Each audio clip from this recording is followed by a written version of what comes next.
Hey guys, Paul here at Impulsive Culinarian. Welcome to part 4 of the Valentine's Day recipe menu series. It's been a fun ride, but it's time to finish the story with my onion bhaji recipe.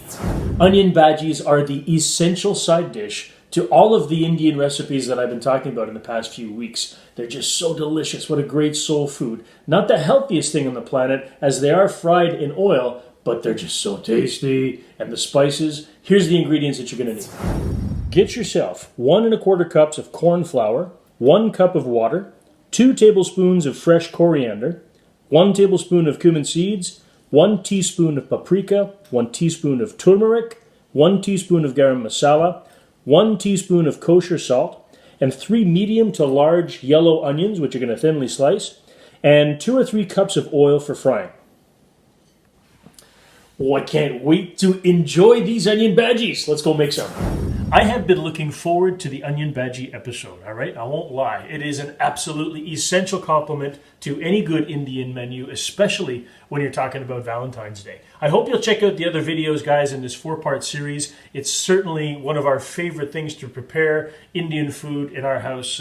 It's a very important comfort food for our family. So onion bhajis are so simple. They could almost qualify for the quick and easy part of my Thursday series, but definitely not the healthy part, because they're fried in oil. So that's what I want to start talking to you about right now. Depending on the size of the pan, 2 to 3 cups in a shallow skillet should do the trick. If you have another method, if you want to use a smaller pot and use less oil, by all means, or go whole hog, get the deep fryer and plunge those suckers in. As long as whatever dish that you're using, don't let the bhajis touch. They need to be able to be separate from each other so that they don't stick when they're frying. Okay, oil monologue over. Let's mix some stuff in a bowl. Here we go. This is the hard work of this recipe. Get yourself a large mixing bowl. I would go so far as to say that it really doesn't matter what kind of flour that you use. In our case, it's always a gluten-free flour. Avoid things like tapioca starch or potato starch, any of that stuff. It's just going to get really gloopy. So an actual flour, corn, millet, rice, anything like that. I really love the fresh herbs in these onion bhajis, so I'm adding a whole bunch. It's probably going to equate to 3, maybe 4 tablespoons, but you can use whatever you like. At least 2 tablespoons of fresh herbs in this one. All right, then 1 generous tablespoon of cumin seeds. Generous. All right, then 1 generous teaspoon each of paprika, turmeric, and garam masala. All right, 1 teaspoon of kosher salt, and now we're ready to approximate the water amount. I hope it's a cup. That would be nice if I got it right for once. Well, now here's a handsome looking spice mix. This is going to make for an incredibly flavorful batter. I can't wait. All right, it's water time. Okay, so let's be scientific about this. I'm going to add water 1/4 cup at a time. If I get to 4, we're good. Ah, perfect. Okay, so 1 cup water, 1 1/4 cups of corn flour. There we go. That's the right consistency, guys. Just a little bit pasty, but still liquidy enough to make a nice batter for those onions. Speaking of which, all right, the star ingredient. You want to get yourself 3 medium to large yellow onions, okay? So look at these guys. There, I would call those medium, I suppose. A little bit larger is fine. While we're chopping our onions, let's get the oil into the pan and start heating that up over medium heat. So like I said in the intro, guys, I like to use olive oil with a good dollop of coconut oil. It just sort of changes the flavor a little bit, gives it a slightly nutty appeal. Nutty, like me. Right, so once you've peeled and chopped your onions in half like this, guys, then you want to slice them nice and thin. The thinner, the better. They're going to fry up really beautifully, especially if you've got thin pieces of onion. All right, thinly sliced onions, ready to go. Dump them in the batter. Big spoon, toss this around until everything is nice and coated.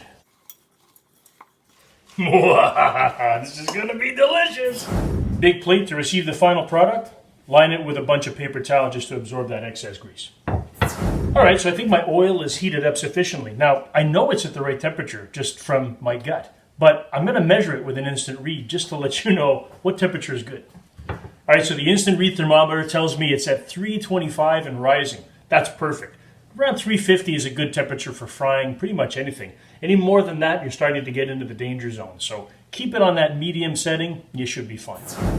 All right, get your hands dirty. So get yourself around smaller than a baseball, but bigger than a golf ball sizes of onion bhaji and carefully dunk them into your hot oil. Carefully. So you want to let these fry around 2 minutes per side, and you got to eyeball them because we all know that the temperature of the oil can fluctuate. So if you find that they're frying slow at first and you leave them longer per side, act accordingly. But as your oil has been used for a while and it's really hot, sometimes 1 minute, 1 minute and a half on each side is more than enough. Watch. Don't leave the stove.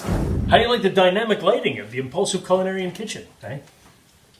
The light is good. Sometimes it's too much. But now it's perfect. Cloud cover has arrived.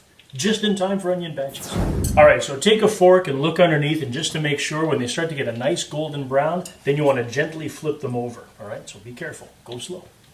Come on, tell me those don't look freaking delicious, eh?